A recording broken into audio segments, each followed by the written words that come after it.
toda la verdad sobre el infame decreto 1420.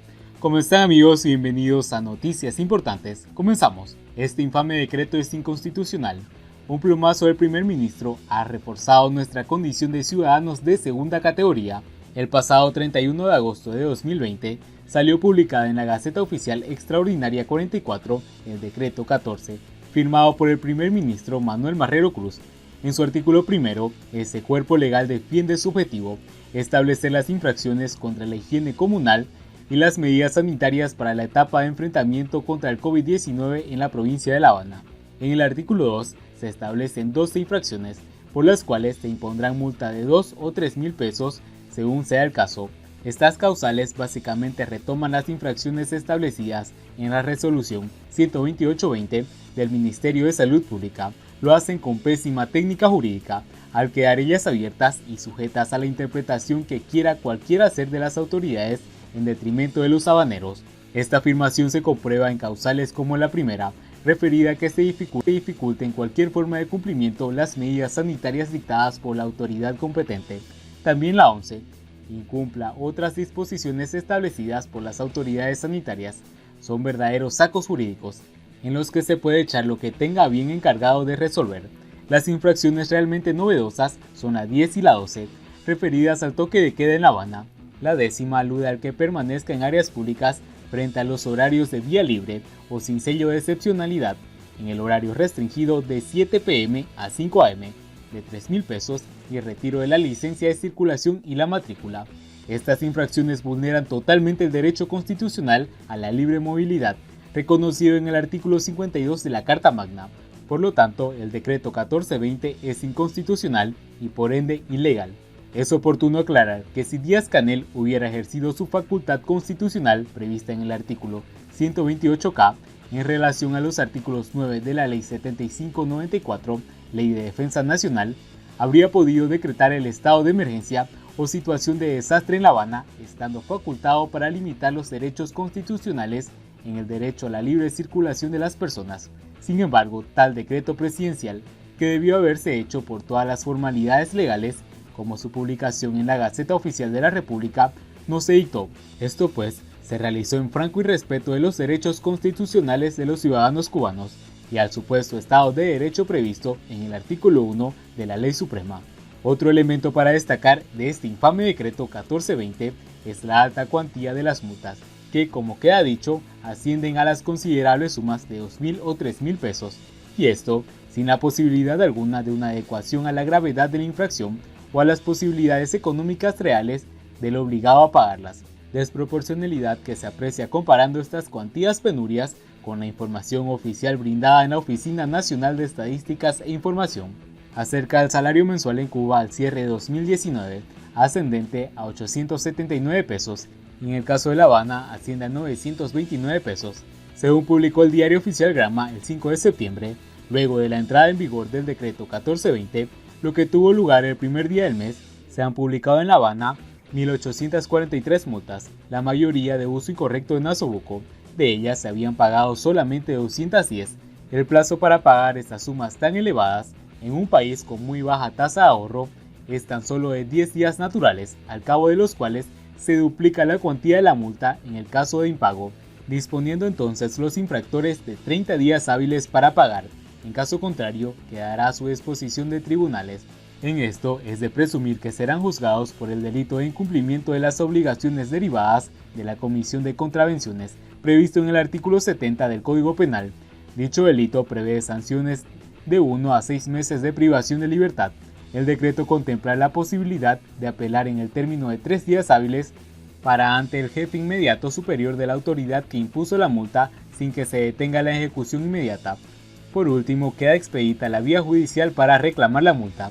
Esta vía judicial no queda definida en el decreto 1420, pero se supone que se refiere a las futuras salas de garantías constitucionales, cuya constitución se dilata cada vez más en el tiempo, porque el mecanismo vigente referido al proceso administrativo, al amparo de la instrucción 245-19 del Consejo de Gobierno del Tribunal Supremo Popular, no es procedente porque se requiere previamente que el acto sea declarado ilícito por las autoridades estatales correspondientes.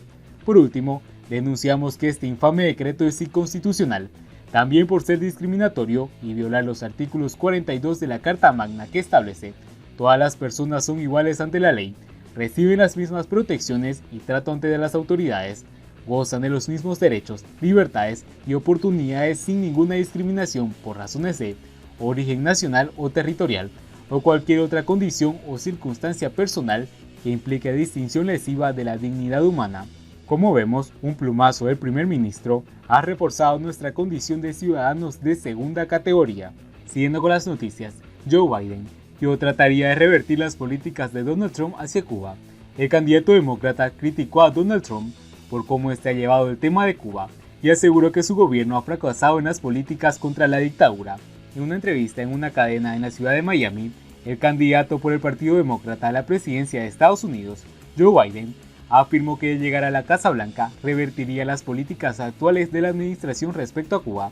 Publicada el pasado domingo de manera íntegra, la entrevista aborda temas como la política exterior estadounidense y cómo Joe Biden pretende enfocar su mandato al respecto, incluido el manejo de la crisis de Venezuela. El candidato criticó al presidente Donald Trump por cómo ha llevado el tema de Cuba y aseguró que su gobierno ha fracasado tanto en la isla como en la nación sudamericana. Yo trataría de revertir las políticas de Donald Trump, que ha perjudicado a los cubanos y a las familias. Trump no ha hecho nada para avanzar en la democracia y los derechos humanos de Cuba.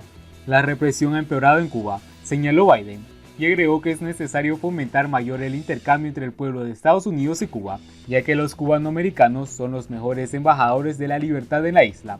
En la entrevista, de la que ya se había conocido un adelanto en esta semana, el candidato a las elecciones presidenciales a celebrarse el próximo mes de noviembre explicó sus planes para promover al respecto los derechos humanos en Cuba, lo que aseguró será una prioridad para él. Al igual que cuando ocupaba el puesto de vicepresidente, yo exigía libertad para todos los presos políticos, dijo Biden, quien se refirió a José Daniel Ferrer, cuyo arresto fue el centro de una disputa entre Washington y La Habana. Biden dijo que está profundamente preocupado por la injusta determinación con que el régimen trata al preso político, aunque cumple prisión domiciliaria, y a quien Amnistía Internacional declaró como preso de conciencia. Por su parte, Biden manifestó que el presidente Donald Trump no ha hecho nada para frenar la mala influencia de Cuba, Rusia, China y Venezuela. Es un fracaso total la política de Trump hacia Venezuela, pues Nicolás Maduro se ha fortalecido. El pueblo venezolano está en peor situación, viviendo una de las peores crisis humanitarias del mundo. El país no está muy cerca de una elección libre y el enfoque incoherente de Donald Trump está alineando a los socios internacionales. Todos sabemos que el comunista Joe Biden, en el triste caso de que gane las elecciones en Estados Unidos, lo primero que hará es ir a Cuba y servirle la mesa a la dictadura castrista. Siguiendo con las noticias, nos estamos muriendo de hambre y no nos traen nada. Vecinos de Arroyo Naranjo protestaron el fin de semana por la cuarentena obligatoria, que les impide salir de sus casas en busca de los escasos alimentos a disposición de los cubanos. Vecinos de Arroyo Naranjo se unieron a una protesta en las calles en la comunidad, debido a que la cuarentena obligatoria por el coronavirus, la escasez de alimentos y la falta de atención de las autoridades gubernamentales. Esto es una falta de respeto. No busquen a la brigada especial que nos lleve a todos. ¿Qué nos vamos a hacer?, lanzó una mujer que aparece en los videos de las protestas viralizados en redes sociales y en los medios de comunicación independientes. Ante el temor de otra de las manifestaciones, la mujer aseguró que las autoridades no nos van a hacer nada, nosotros nos estamos muriendo de hambre aquí y no nos traen nada.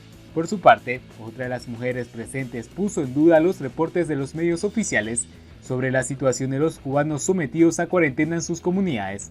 En la televisión te dice que la gente que está aislada por COVID-19 se tiene que llevar aseo, se tiene que llevar módulo, se tiene que dar las atenciones y aquí no viene nadie. Nosotros no tenemos ningún caso positivo aquí. ¿Por qué no nos abren? Que nos abran, que nos abran, reclamó otra de las mujeres por medio de la protesta. Según se dio a conocer, el pasado mes de agosto el reparto de las alturas del Rosario, perteneciente al Consejo Popular de Guinera, en Arroyo Naranjo, fue declarado en cuarentena después de que 7 de sus residentes dieran positivo al nuevo coronavirus.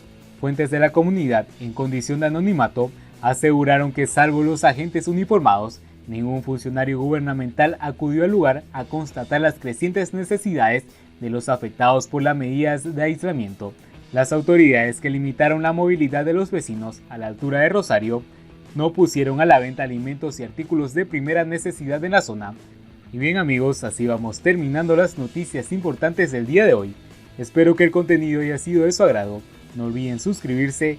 Muchas gracias por seguirnos y nos vemos en el siguiente informe.